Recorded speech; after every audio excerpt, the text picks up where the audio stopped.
El día por la 101.7 FM. Tenemos el gusto, el placer, que para algunos dicen que no es el gusto y placer, pero para mí sí es un gusto y un placer, y para mucha audiencia tener con nosotros al economista Ricardo Patiño. Ricardo, bienvenido, muchas gracias por el tiempo diferido para esta entrevista contigo. Gracias, Juan Carlos, un abrazo a Abel también, saludos para tu audiencia. Me da mucho gusto estar con ustedes A las órdenes. y poder compartir con la audiencia las cosas que pensamos, lo que queremos hacer, cómo queremos reconstruir este país, así que a las órdenes. Mi querido Ricardo, primero queremos saber cómo has sentido tu país después de esa obligada ausencia e injusta ausencia que te hicieron tomar fuera del país. Bueno, muy decepcionado. ¿Ya? Después de 7 años de nuestro gobierno han destruido al país. Es terrible decirlo, lo han apagado ya, o sea, desde el punto de vista literal. Yo estoy desde agosto acá y he tenido que sufrir apagones de 12, 14 horas. Había que preguntar a qué horas hay luz durante 3 meses Todavía enteros. estamos extrañando los cortes, ¿sí sabes? Ahora es al revés. Sí, ¿No? sí, ahora ¿a qué horas hay esos cortes? No, pero es increíble cómo ha pasado esto. Lo peor de todo, te digo sinceramente, es lo que más me deprime, es saber que no te puedes movilizar en cualquier lugar de la ciudad. Yo estoy acostumbrado a trabajar en los barrios populares, que he trabajado toda mi vida con ellos. ¿Te da miedo, Ricardo? No es que me da miedo, porque yo no sé por qué razón, pero yo no tengo miedo. O sea, no sé, mi mamá me enseñó a no tenerle miedo a las cosas y yo no le tengo miedo a nada. Yo me subo a un avión y cualquier avión del mundo se puede caer menos el mío, Claro. Es lo que yo pienso. Tengo ese optimismo.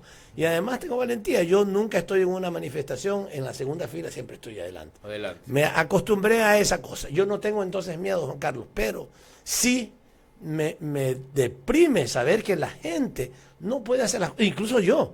A veces tengo una reunión y me dicen, no, ahora lamentablemente no se puede porque no tenemos permiso. O sea, la gente tiene que pedir permiso en algunos barrios para que puedas ir a visitarlos. Ricardo, ¿será que el ecuatoriano o el guayaquileño, nosotros siempre lo hablamos aquí con Abel, nos hemos acostumbrado a que nos den palo, que nos revuelquen? Cuando tuvimos años de épocas doradas, Así años es. en los cuales íbamos a sacar una cédula y era en 10 minutos, un pasaporte, teníamos dignidad, teníamos escuelas, teníamos salud. Sí, Ahora así no es. tenemos nada de esas cosas, tenemos una deuda pagada, más plata prestada y no tenemos obra. Económicamente este país está en la lona. O sea, ¿qué pasa, Ricardo, por favor?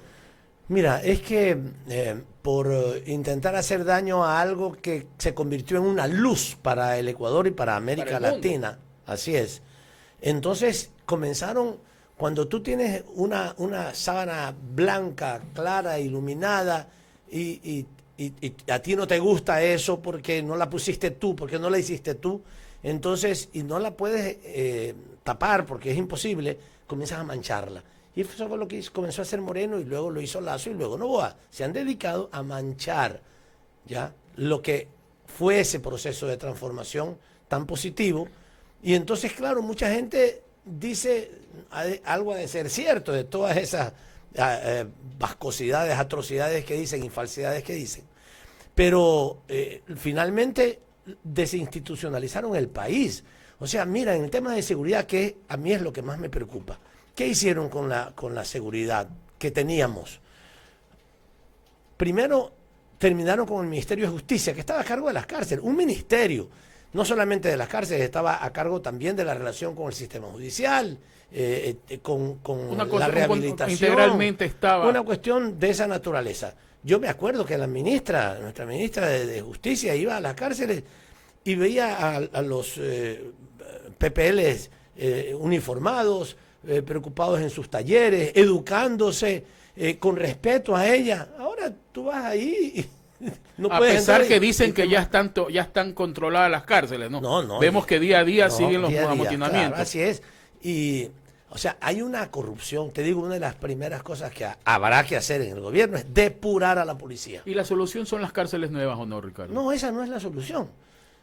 Hay que mejorar las que han destruido, porque todo lo que hemos hecho han intentado destruirlo, hasta las escuelas las han dejado que se las lleven en pedazos por las paredes, por pared. Pero lo importante es el control adecuado. Para eso necesitas depurar. Tú no puedes, el presidente de la República como el ministro del Interior, no puede él personalmente ir a hacerlo.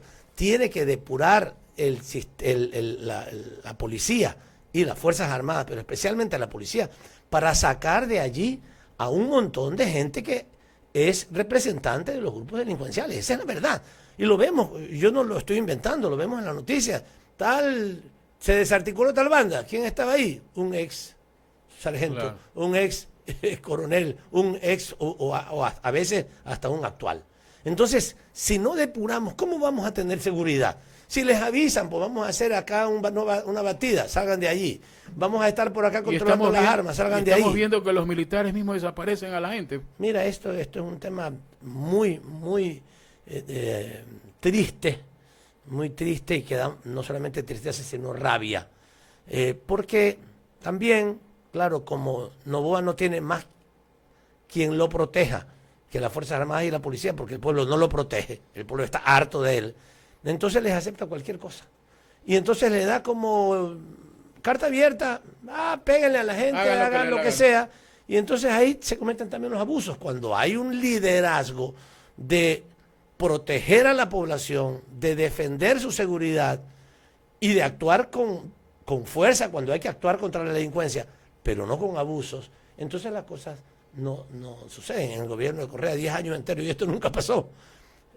Ahora apenas en un año y ya no solamente esos 4 menores asesinados, yo no puedo decir quién nos asesinó porque todavía no lo sabemos, pero estuvieron en manos de las Fuerzas Armadas. Ya sabemos que estuvieron con ellas. Primero no se hicieron las cosas bien, pues tenían que llevarlo a un PAI, de acuerdo a la ley. El PAI tenía que llevarlo a una fiscalía, pero esta gente cogió, lo apaleó y se lo llevaron a Taura. ¿Para qué tenían que llevarse al Taura de otro extremo? Y votados. Votados. Dicen ellos y que salieron las motos con ellos de adentro. Así es, sí. Entonces, mucho que desear. Así es. Pero es no muy entiendo grave esto. algo, Ricardo. Sí. Y yo puedo dar fe porque yo viví mejor en la época de Correa. Mi familia estuvo mejor en la época de Correa. Todos estuvimos mejor en la época de Correa. ¿Qué quieren hacer con Correa? Olvídense de Correa, ya Correa se fue. Pero a punta de Correa cada día nos dan más palo. Es necesario que ustedes asuman un liderazgo. Tú vas a la asamblea, ¿no? Yo soy candidato a la asamblea y si la población del sur de Guayaquil me apoya con su voto, es el distrito 1, que incluye las parroquias Jimena, Febres Cordero, Letamendi, García Moreno.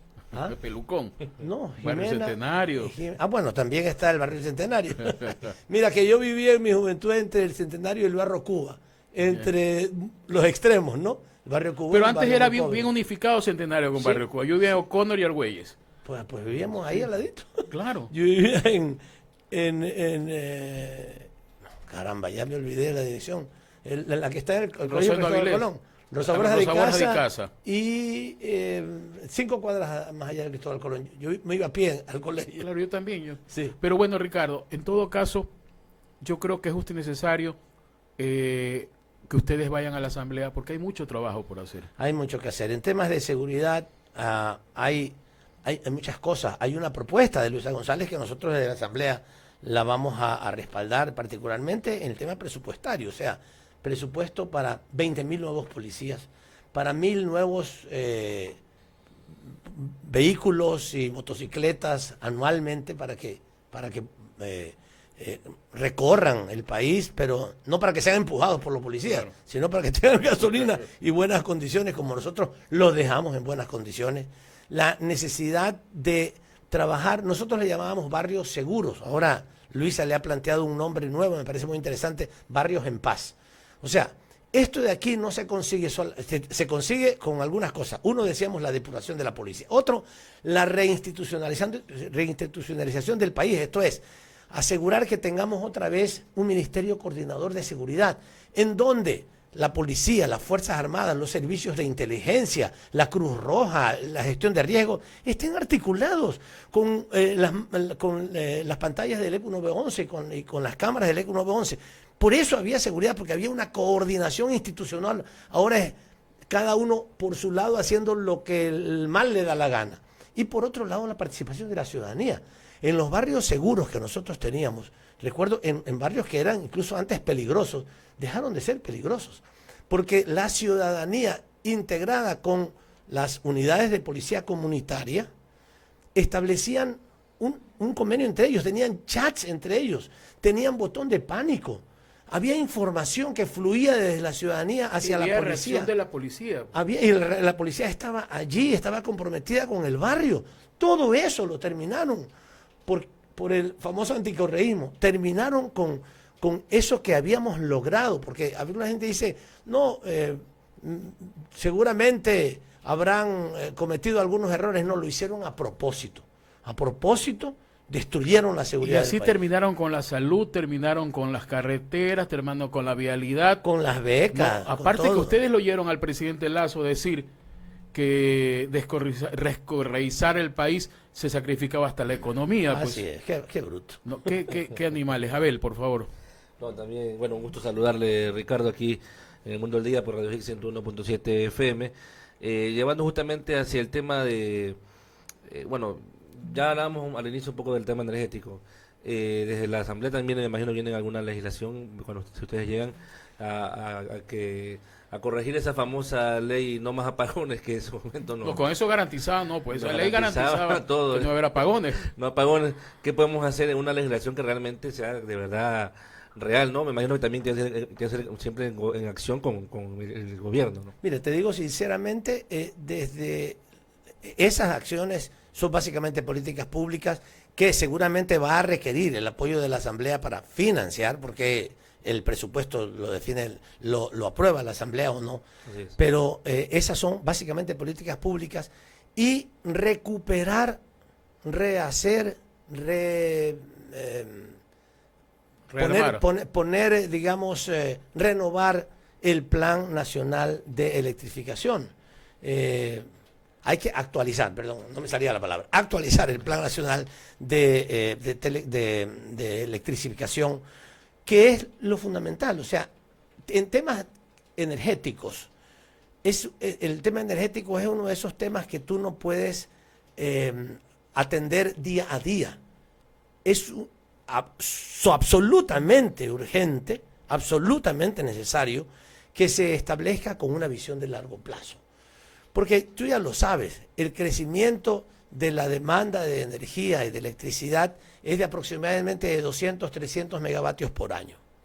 Por tanto, no puedes dormirte y decir, bueno, este año no tengo plata para crear más capacidad energética, no lo voy a hacer, y 2 años, 3 años, 7 años enteros. No pusieron un megavatio más. Ustedes dejaron un plan energético para 30 años. Por supuesto. Claro, Jorge Glass me lo decía. Y Jorge Glass advirtió, cuando recién salió la primera vez de la famosa cana, advirtió de cortes de 10 horas si no arreglaban el parque termoeléctrico. Claro, porque él es un especialista en esos temas. Y tenemos grandes especialistas, grandes profesionales y con experiencia amplísima en el Ecuador, que te indican lo que hay que hacer. ¿Qué hicimos nosotros? Encontramos 4.500 megavatios cuando llegamos al gobierno. Incorporamos 4.200 más. Y los 7 años de los 3 gobiernos incorporaron 112. O sea, prácticamente nada. Claro. Una irresponsabilidad manifiesta. Y el parque termoeléctrico botado, a la bendita de Dios, además, que no funciona. Además de que no crearon ninguna capacidad adicional, no le dieron ni siquiera mantenimiento.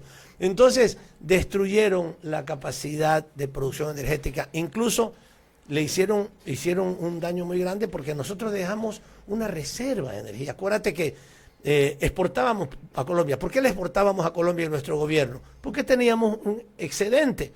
Incluso el incompetente manifiesto de Alberto Daig llegó, apenas salimos del gobierno, a decir, ustedes han hecho un exceso de inversiones. Sí. ¿Ah? Cuando lo que siempre había pasado en los años anteriores es que no había inversión pública. Dice, ustedes se han excedido, han gastado de más por gusto. Acostumbrado a gastarse la plata en los lleves. En otras cosas. Y nosotros, claro, ¿por qué tenemos que poner ese excedente? Porque justamente para las épocas de estiaje tú necesitas, y cuando no tienes suficiente agua en los embalses, tú necesitas esa reserva adicional que lo puedes hacer sin agua, que es a través de las termoeléctricas, que no necesitan agua, sino combustible. Entonces, teníamos nosotros un 20% de excedente en la capacidad energética, que mientras no la necesitábamos usar, la vendíamos a Colombia en buena hora, recibíamos un ingreso por eso, estábamos ahorrando el uso de combustible también. Incluso, perdón Ricardo, Jorge Glass nos dijo algo muy, muy brillante, es como mantener un carro. tenías a alguien que lo estaba cuidando, la estaba procesando, porque si se dañó no es como que vas a comprar la tapa de gasolina a la esquina, tienes que pedirla, se demora 3 meses, o sea, es un proceso totalmente abandonado. Y hablando de Jorge Glass, ¿qué opinión te merece la invasión a la embajada mexicana, Ricardo? Bueno, es un atropello sin nombre, la violación a los más elementales, no solamente elementales, los más importantes principios de la convivencia mundial, que todos los países imperialistas y no imperialistas respetan. Hasta Hitler. Sí, es la inmunidad de las sedes diplomáticas. Eso lo vienen respetando desde mucho tiempo atrás, pero particularmente con la Constitución de las Naciones Unidas quedó eso absolutamente establecido y escrito en piedra. Una sede diplomática, que es la representación de otro país, no puede ser tocada, no puede ser violada. Y ni Hitler, ni Pinochet, ni Videla, ni nadie. O sea, ya la gente se mete en una embajada, estás protegido. Estás protegido. Y eso se lo hace, ¿por qué? Porque si un país agrede una embajada, está dando posibilidades de que se produzca una guerra, que se produzca un conflicto armado entre los países.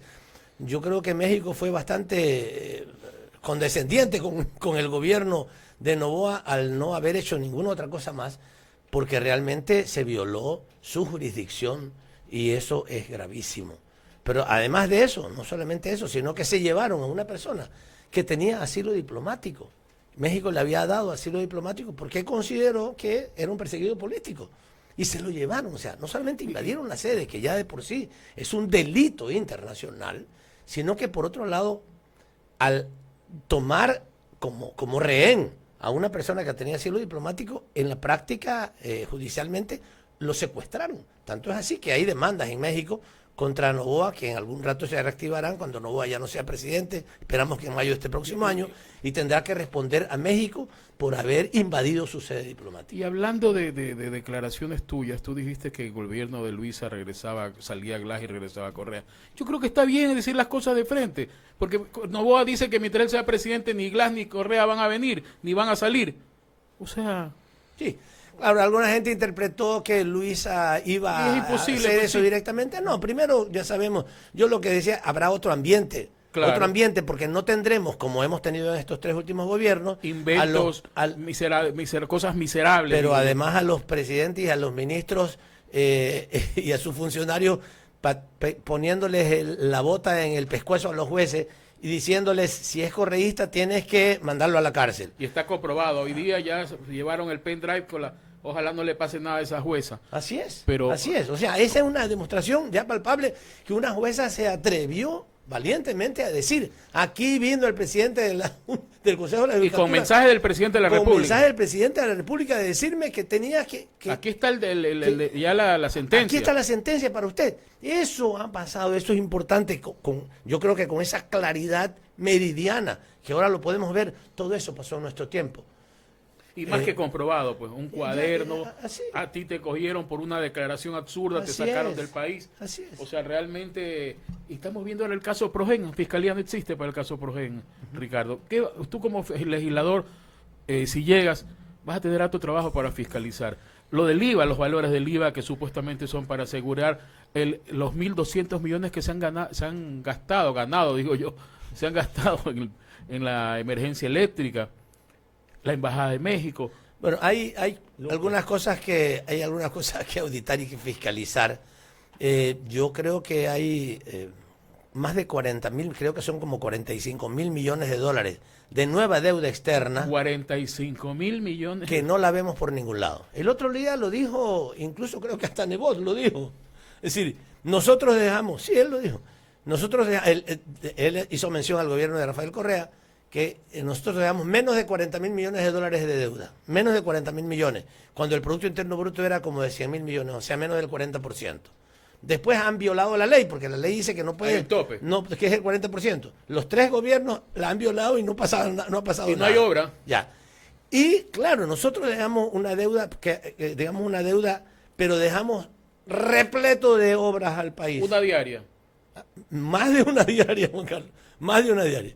Y estos 3 gobiernos han aumentado la deuda en 45.000 millones. ¿Y en dónde está un kilómetro de carretera, un foco una luminaria, una una deuda en escuela. salud, se muere la gente de las diálisis, Así se es. muere la gente en Solca. Así es. Dijeron que a Solca le habían pagado, todas en base a mentiras, Ricardo. Así es. Como papeles, pagan bonos nada más. Así es. Estamos hablando de esa situación. Habrá que hacer una auditoría de esa deuda externa porque yo sí quisiera saber dónde se fue la plata. Y que me demuestren si ha ido a buenas O sea, obras. ¿quieres saber Yo no la dónde vi. está, nada más? Sí, pues saber dónde pusieron la plata. Porque además nuestra Constitución establece que la deuda que se adquiere a nivel internacional solamente puede ser para inversión. No puede ser para Solo- gasto no para corriente. gasto corriente. No puede ser para gasto corriente, peor para pagar deudas. O sea, para Repagar. para pagar a otras deudas que tienen. Intereses, sobre Así todo. es. Así es que yo quisiera saber y que ojalá tengamos una mayoría legislativa. Esperamos que la gente nos dé su apoyo para tener una mayoría legislativa y realmente ir a auditar y a saber dónde pusieron la plata y que han endeudado al país. Estimado Ricardo, también un poco, además de la fiscalización, siempre los asambleístas van con un norte, ¿no? A la asamblea. ¿Cuál sería quizás él o su norte o sus nortes con respecto a la función que ejecute dentro de la asamblea ya como tal? Mira, básicamente recuperar la economía. Yo creo que el Ecuador vive ahora estamos en un país en emergencia, en un país patas arriba, pero hay que recuperar la economía, hay que recuperar el empleo. Necesitamos llevar adelante, y no solamente recuperar el empleo, mejorar la economía, sino particularmente determinados sectores sociales como la juventud. Más vulnerables también. Sí, los sectores juveniles. Hay mucha gente que ha terminado su universidad, que ha terminado su colegio, que quiere ir a trabajar y que no encuentra trabajo porque la economía la tienen destrozada. Además, con los apagones de los tres meses de agosto a... No, perdón. Y que pueden regresar. Sí, que pueden regresar porque no está nada porque seguro. gracias a Dios está lloviendo. Ahorita felizmente tenemos lluvia, pero no estamos listos Estamos para... igualitos. Así es. De tal manera que un poquito de sequía y ya las cosas pueden regresar. Pero en todo caso, lo que te decía, las leyes que tienen que ver con la generación de empleo, con el emprendimiento juvenil, con el emprendimiento de mujeres, es fundamental.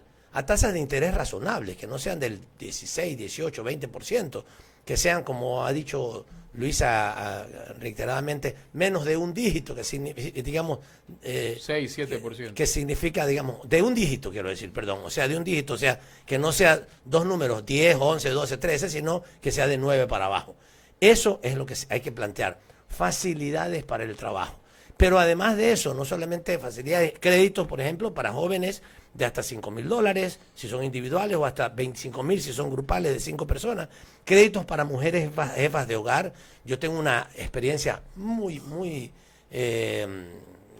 enriquecedora cuando creamos una cooperativa de crédito en el Guasmo, incluso antes de que estuviéramos en el gobierno de Rafael Correa, que permitió que aproximadamente 5,000 mujeres del Guasmo, de la Isla Trinitaria, de la Febres Cordero, incluso después de algunos lugares de la península, algunas comunas de la península, de Santa Elena, que ahora ya es provincia, pudieran tener acceso a crédito con garantía solidaria y que dio lugar a que miles de mujeres jefas de hogar mejoraran su calidad de vida. Sabemos que es la mejor inversión que puede hacer un Estado, un país para generar empleo es darle oportunidades a la gente, crédito. Pero además de eso... Y es la gente más cumplida. Es la gente más cumplida. Yo te lo digo porque lo estudié, sino porque yo tuve esa experiencia. Fui gerente de esa cooperativa, fui el creador de esa cooperativa. Y las mujeres son particularmente buenas pagadoras, tienen más capacidad y flexibilidad para solucionar los problemas que se encuentran. Y por otro lado, lo más importante de todo, llevan la mayor parte de la plata ganada a la casa. A su casa, no a otros lados. Pero también la ley de generación de empleo a través de el aporte que hace el Estado para los jóvenes que accedan a un primer empleo. Porque ese es un problema, ya lo sabemos, van los jóvenes a buscar trabajo a algún sitio, una empresa, a ver su experiencia. No tengo experiencia, bueno, regrese, lo llamamos después de unos 10 años. No, para que la gente tenga experiencia, están planteándose en el gobierno, y lo vamos a hacer, 50.000 empleos juveniles en donde el Estado pague el 50% del salario, con lo cual se estimula a las empresas, que le va a costar la mitad nada más el salario de ese trabajador, pero le va a dar una oportunidad laboral. Este chico, esta chica va a trabajar, va a tener experiencia laboral, va a poner en su currículum experiencia laboral en la empresa fulana de tal. Ya es una cosa distinta. Y además, muchos que estoy seguro que lo van a hacer muy bien, se van a quedar seguramente en la empresa. Porque una empresa que ya tiene la experiencia con un chico, con una joven que trabajó un año, lo va a evaluar y dice, parece que está bien, está trabajando con responsabilidad, con capacidad, con ánimo, pues lo dejo aquí. O sea, esto es lo que hay que hacer, y esto es lo que Novoa no entiende. Novoa entiende solamente de pensamiento neoliberal, que cada quien vea cómo hace su vida. Claro, como él nació en una cuna de oro, le importa un pepino el sufrimiento de la gente y los problemas de la gente, ni sabe ni se da cuenta cuántas personas en nuestro Guasmo, en nuestra isla trinitaria, en nuestra Febres Cordero, en nuestras parroquias, está sufriendo porque sus hijos no tienen trabajo, en algunos casos no pueden acceder a la universidad, y lamentablemente están siendo presa de esas oportunidades de negocios ilícitos o de venta de drogas o de meterse en bandas. Necesitamos que la gente tenga una esperanza, que tenga un norte, que tenga una posibilidad de ver realmente que es posible vivir en este país, y que no pase, como te dije, que nos devuelvan la esperanza de saber que vivir en el Ecuador es lindo, pero ya más seguro, con más reactivación Juan económica. Carlos, una de las cosas que también más me ha dolido de este retorno es escuchar a muchos amigos, muchos, no te digo uno, muchos amigos de mi edad, o un poco menores, que me dicen, yo les pregunto por sus hijos, y algunos me dicen, mira, yo lo único que quiero es que este chico se case con una persona fuera del país y se quede a vivir allá, que no regrese. Mi hijo estaba haciendo una maestría en España. ¿En qué medio? Le digo, consíguete un trabajo y quédate. Le digo, quédate y venga. Bueno, lo que tú me dices, me lo dicen a mí muchísima gente. Es terrible, pues, que vivamos en un país en el que no queremos que nuestros hijos vivan. Sí. Bueno, hay que revivirlo. Ricardo, nosotros nos han quitado la alegría de vivir. ¿Sí? Ya no podemos salir a un parque a trotar, salir con tu hijo a andar en bicicleta, a sacar un perro. Hemos visto este fin de semana que ha habido muertos de a 5, de a 6. Ha muerto un niño de 3 años que iba con el padre a visitar a un barrio. O sea, realmente es deprimente salir a la calle en este país. Tenemos un país en emergencia, Juan Carlos, y tenemos que recuperarlo. Yo creo que tenemos que llenar a la gente de una nueva esperanza, de saber que sí es posible. Que un equipo de gente liderado por Luisa González y por Diego Borja, que son gente que tiene la experiencia de haber trabajado en un gobierno que puso al Ecuador en la vía del desarrollo, de verdad, que éramos un ejemplo en América Latina y en el mundo. El Jaguar. Ajá, el Jaguar de América Latina, que eso sí es posible hacerlo, que tenemos la capacidad de hacerlo, que un equipo tanto del Ejecutivo como de quienes los podamos acompañar en la Asamblea, tenemos que hacer una mancuerna adecuada y sacar al país adelante. Sí es posible, queridos y queridas oyentes, sí es posible sacar al país adelante, lo hemos hecho, lo podemos hacer, somos gente honesta, somos gente capaz, somos gente comprometida y valiente, porque perdóname, para arreglar este problema de la seguridad hay que tener valentía, no ser malcriado como Novoa, que dice que se tira 3 palos. No, hay que tener la valentía de verdad, no entrar con tanquetas y banderas y todo, con todo como Rambo. A Durán como Rambo, un día regresarse y al otro día se matan. Y Durán sigue igualito. No decir y hacer una gran lámpara en las cárceles para que prácticamente pase lo mismo y sigan habiendo el control de las cárceles, porque mira, te digo, eso pasó, porque en los 3 gobiernos siguientes al nuestro le entregaron las cárceles para el control de las bandas delincuenciales. Eso hicieron. Lo hicieron, no sé si por estupidez o por llevarse bien con ellos, pero eso fue lo que hicieron en nuestro tiempo. Roma, recordemos. María Paula Roma, en nuestro tiempo había las personas, los PPL, las personas privadas de libertad, eran destinados a los pabellones y a las cárceles en función de su nivel de peligrosidad. Ahora los organizan por bandas en las cárceles, o sea, organizan el delito. No, joda, esto no puede seguir. Ricardo, ¿cómo vamos con esa campaña? Veo, María Fernanda me pasa las actividades, una campaña full, ¿no? Bien, bien. Mira, te digo, es la primera vez que yo soy candidato a algo. Nunca había sido, yo pasé 25 años de mi vida trabajando en los sectores sociales, siempre como asesor de la clase obrera. 10 años estuve trabajando con sindicatos y comités de empresa, luego en los barrios populares, asegurando que haya servicios públicos adecuados y sin corrupción en los barrios, luego con el tema de la denuncia de la deuda externa en Jubileo 2000, luego la creación de una cooperativa de ahorro y crédito. Siempre trabajé en cuestiones que tenían que ver con iniciativas, porque he tenido iniciativas toda mi vida después de graduarme de economista, en temas que tienen que ver con economía, con las microfinanzas, etcétera. Pero nunca había sido candidato. Es terrible. No te recomiendo ese trabajito. Con este sol. Su madre, es que de verdad que todo el tiempo, bueno, con sol, con lluvia, pero además desde muy temprano en la mañana, hoy día no me tocó en la mañana, pero muy temprano normalmente en entrevistas, ahora al mediodía, luego en la noche. Que las entrevistas, Pepa, son a las 6, 7 de la mañana. Sí, sí. Y luego los recorridos, que parece que no fueran nada, no son muchísimas cuadras, pero son cansados, o sea, son pesaditos, ¿no? Afortunadamente tenemos mucha gente, mucha militancia muy consciente, muy valiente que nos acompaña. Cuando hago un recorrido yo no voy solo, vamos conmigo 100, 200 personas a la vez, conversando con la gente.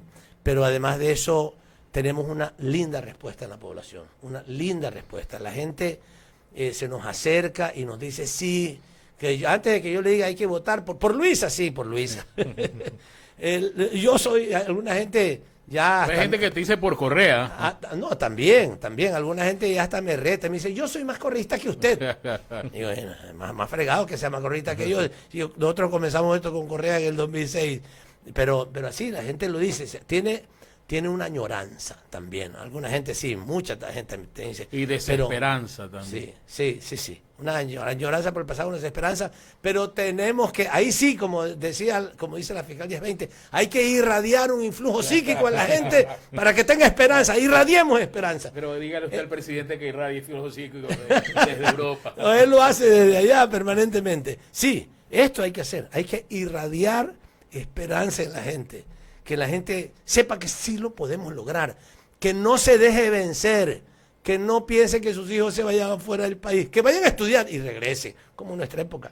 ¿Te acuerdas tú? Yo me acuerdo que mucha gente me decía, yo estoy pensando, ¿dónde lo voy a mandar a Osvaldito o Antonio? ¿Dónde lo voy a mandar? Porque él se va a ganar su beca.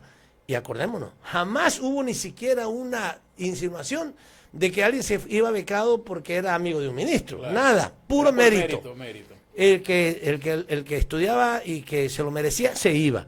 ¿Y cuántos miles de muchachos y muchachas teníamos en el mundo entero? En las mejores universidades del mundo. Entrevisté a una chica graduada en Yachay que le agradecía al presidente Correa invitada a los premios Nobel en Suiza. ¿En Suiza o Suecia? No me acuerdo. Suecia.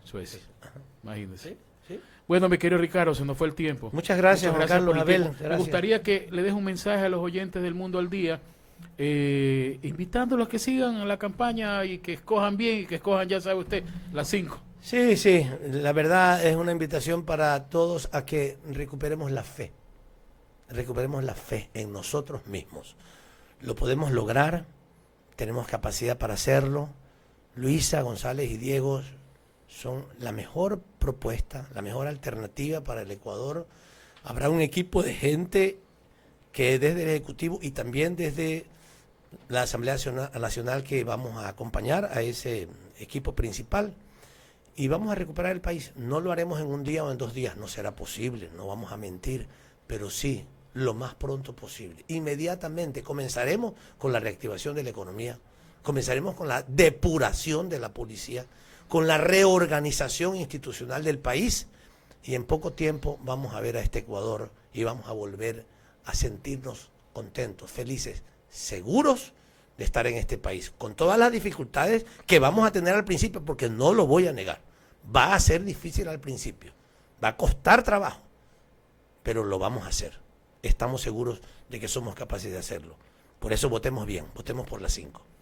Bueno, ha sido el economista Ricardo Patiño, candidato a asambleísta por RC5, con un concepto muy claro.